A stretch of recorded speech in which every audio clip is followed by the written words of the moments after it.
2020 թվականի նոյեմբերի 9-ի լույս 10-ի գիշերը զանգվածային անկարգությունների հետ կապված վարույթը ըստ էության, երբ ես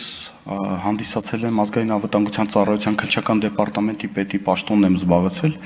այդ քննչական վարույթը քննվում էր ազգային անվտանգության ծառայության քննչական դեպարտամենտում եւ հենց սկզբի օրվանից ակտիվ քննչական գործողություններ են կատարել եւ առաջին մի 1-2 ամսվա ընթացքում բազմաթիվ անձանց վերաբերյալ մի քանի տասնյակ անձանց վերաբերյալ քրեական վարույթը մեղադրական եզրակացությամբ ուղարկվել է դատարան եւ այս պահին գլխավոր դատախազը հաշվետվության մեջ նաեւ նշեց, նաեւ արձագանքեց, որ արդեն իսկ ունենք մեղադրական դատավճիռներ։ Ես գիտեմ, որ անցած տարի նաեւ կոնկրետ Արադ Միրզոյանի մահափորձ կատարելու վերաբերյալ դրվագով նկատմամբ մահափորձ կատարելու վերաբերյալ դրվագով մեկ անց կալանավորվել էր եւ դրա այդ մասով էր դատարան ուղարկվել, ներկայումս չգիտեմ դատարանում ինչ փուլում է գտնվում այդ քրեական վարույթը, սակայն թե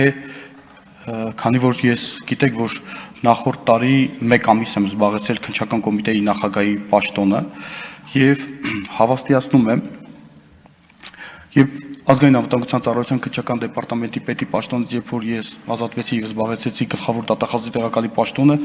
այդ գործով նաեւ որոշակի ժամանակ նաեւ վերահսկողություն եմ իրականացրել,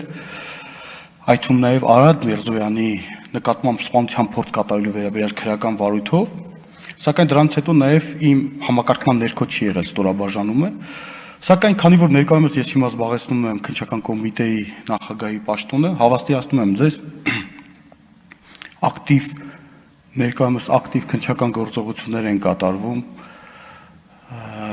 ուզում եմ նշել, որ դրանով բազմաթիվ համակարգված եւ բազմաբնույթ մեծածավալ օպերատիվ հետախուզական միջոցառումներ են իրականացվել ազգային անվտանգության ծառայության կողմից,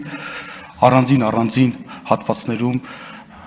անձանց անհատականացնելու, նույնականացնելու, կազմակերպիչներին եւ դերակատարներին պարզելու ուղղությամբ մեծածավալ գործողություններ է կատարվել ներկայումս ես ուզում եմ այնպես պատասխանեմ ձեր հարցին որ որպեսի նախաքննության բնականոն ընթացքին չխոչընդոտեն ներկայումս հավաստիացնում եմ որ այս շաբաթ հենց հիմա նաեւ այդ գործով քննչական ստորաբաժանումը կատարումը պլանավորումը անհետաձգելի քննչական գործողություններ եւ շուտով արդյունքներ կունենանք, որովհետեւ ի պատիվ ազգային անվտանգության ծառայության բազմաթիվ անձանց չպարզաբանված անձանց արդեն նույնականացրել ենք։